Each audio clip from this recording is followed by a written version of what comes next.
नमस्कार। आज हम बात करेंगे कर्म का आधार क्या है। हम जो भी कर्म करते हैं वो कुछ ना कुछ तो उसका बेसिस होता ही होगा। उसका बेसिस होता है हमारे शरीर में जो गुण प्रभावित करते हैं हमें, वो तीन हैं: सतोगुण, रजोगुण और तमोगुण। सतोगुण से सद्भाव हमारे मन में पैदा होते हैं। इसी तरीके से रजोगुण से हमारे अंदर कुछ राजसी प्रवृत्ति के गुण प्रभावित करते हैं हमारे कर्मों को, और तमोगुण से कुछ पाप कर्म करने के लिए हमारे प्रभावित करते हैं। और प्रभावित हमें क्या करते हैं? प्रभावित करते हैं हमारा मन। हमारा मन में विचार जब आते हैं, विचार कैसे पैदा होते हैं हमारे मन में? विचार पैदा होते हैं हमारे मन में ज्ञानेंद्रियों से। अब यहाँ सवाल उठता है, ज्ञानेंद्रिय कौन कौन है? ज्ञानेंद्रिय है आँख। आँख का काम क्या है? देखना। देख करके हमारे मन में जो भी विचार पैदा होगा वो या तो अच्छे विचार होंगे सतोगुणी, या कुछ राजसी प्रवृत्ति के पैदा होंगे, कुछ मतलब चटपटे से, या फिर तमोगुणी होंगे, कुछ पाप कर्मों से संबंधित। इसी तरीके से दूसरी ज्ञानेंद्रिय है नाक। गंध से बहुत प्रभावित करती है विचारों को गंध। इसी तरीके से तीसरी ज्ञानेंद्रिय है हमारी कान। आंख, कान, नाक, मुंह। मुंह के अंदर एक हमारी एलिमेंट है जिह्वा, रसना, टंग, जिसको हम जीभ कहते हैं। ये स्वाद कुछ लोगों को सात्विक रूप से पसंद होता है भोजन, कुछ लोगों को चटपटा राजसिक, और कुछ लोगों को मीट मछली तामसिक भोजन है। उसके अलावा एक और भी एलिमेंट होता है, और वो है हमारी स्किन, त्वचा। हमारे शरीर जो है, जो ये स्थूल शरीर है, ये किस चीज से बना है? अस्थियों से, हड्डियों से, मांस से, मज्जा से, रुधिर से यानी ब्लड से, और तमाम चीज इसके अंदर होती हैं। कवर होता है स्किन से। ये भी सर्दी, गर्मी, इनका एहसास यही तो कराती है हमें। तो ये हमारी 5 ज्ञानेंद्रियां हैं। अब इन ज्ञानेंद्रियों से कुछ सिग्नल्स मिलते हैं और मन के अंदर भाव पैदा होते हैं। वो जो भाव पैदा होते हैं वो जैसे भाई हमें दूसरी तरफ से भी कहीं से सिग्नल मिलते हैं, तो हमारे मन के अंदर में कुछ क्रियाएं तो होती हैं। तो उसके लिए 5 हमारे पास कर्मेंद्रियां हैं। कर्म के लिए इंद्री।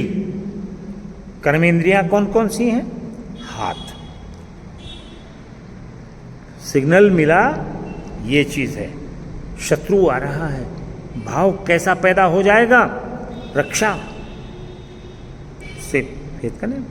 तो हमारे कर्म का आधार क्या हो जाएगा? वो तमोगुणी भी हो सकता है, वो रजोगुणी भी हो सकता है। तमोगुणी कैसे हो सकता है? मारो, मतलब वो हमारी सोच को प्रभावित करेगा।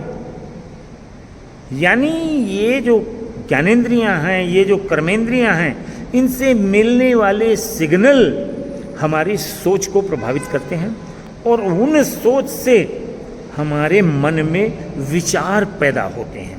कर्मेंद्रियां और ज्ञानेंद्रियों का काम है विचारों को पैदा करना। हाथ कर्मेंद्रिय हो गई, पैर कर्मेंद्रिय होगी, ये जो मुंह है खाना तो यही खाएगा, ये कर्मेंद्रिय भी है, ज्ञानेंद्रिय भी है। इसके साथ साथ हम जो खाना खाते हैं उसका कुछ अपशिष्ट भी बचता है, रेजिड्यू, वो हम इस शरीर से बाहर निकालते हैं। इसके अलावा और महत्वपूर्ण एक कर्मेंद्रिय है, और वो है जननांग। वो भी हमारे विचार उसको भी प्रभावित करते हैं, और वही जीवन का आधार भी है। वो कर्मेंद्रिय हमारे अंदर जो भाव पैदा करती है वो राजसी प्रवृत्ति के भी हो सकते हैं, और उसी समय हमारे अंदर मन में उस गुण के अनुसार कर्म करने का भाव आएगा। यानी इस समय ये जो मन है ये इस रथ का सारथी का काम करेगा, और जैसे सारथी उन फिजिकल घोड़ों को अपनी लगाम की सहायता से गंतव्य स्थान पर सुरक्षित ले जाता है, इसी तरीके से ये जो हमारा मन रूपी सारथी है ये इन ज्ञानेंद्रियों और कर्मेंद्रियों से मिले हुए सिग्नल और उन भावों से प्रभावित हुए हमारे जो एक्शंस हैं उनको कंट्रोल करते हुए ये हमें गंतव्य तक ले जाएगा। यानी ये हमारे इस रथ का कंट्रोलर है। कौन? मन। एक बात और है, ज्ञानेंद्रियों और कर्मेंद्रियों से जो सिग्नल्स मिलते हैं या इनसे जो एक्टिविटी होती हैं वो तो हमारे कर्मों को प्रभावित करती ही है। इसके अलावा हमारे अंतर्मन में घटनाओं से भी कुछ विचार पैदा होते हैं। घटना हुई, दुर्घटना हुई, कोई स्वप्न हुआ, कोई सफलता या असफलता का विचार हुआ, ये भी हमारे अंदर भाव पैदा करते हैं। मोटा मतलब कहने का ये है कि इन भावों का नियंत्रण करता है एक जो सुपर इंद्रिय है हमारे मन में, हमारे अंदर शरीर के मन।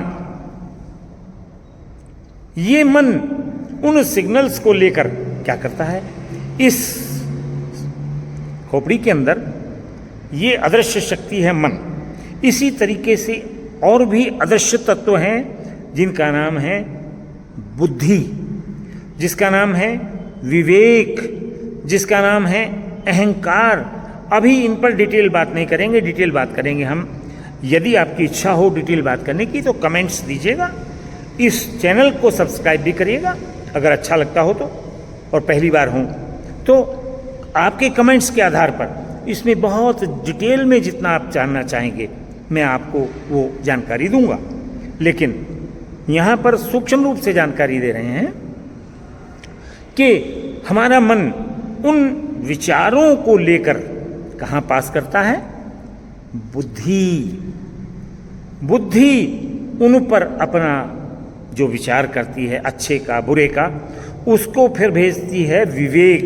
विवेक क्या काम करता है, विवेक उस विचार को एग्जामिन करता है और हमारे इन अंगों प्रत्यंगों को रजोगुण या तमोगुण के अनुसार एक्टिवेट करता है, और अगर विचार सहेजने लायक है, स्टोर करने लायक है, तो उसको हमारे चित्त में आगे की कार्रवाई करने के लिए स्टोर भी करता है। बुद्धि और विवेक हमारे शरीर में विश्वास बनाते हैं। विश्वास से ही परमात्मा भी है। भवानी शंकरौ वंदे श्रद्धा विश्वास रूपिणौ याभ्याम बिना न पश्यन्ति सिद्धाः स्वान्तस्तमीश्वरम। तो ये जो विश्वास है अगर हमारे चित्त में बैठ गया तो आगे फ्यूचर में कभी इस तरीके की चीज़ आती है तो वहीं से रिकलेक्शन होता है। मैंने जितना बताना था आपको वो बताया। सत्य यही है, परखना आपका काम है। अगर आप कोई चीज़ की जानने की इच्छा रखते हो तो मुझे कमेंट्स के माध्यम से बताइएगा, मैं आपके हर प्रश्न का जवाब देने का प्रयास करूंगा। तब तक के लिए राम राम।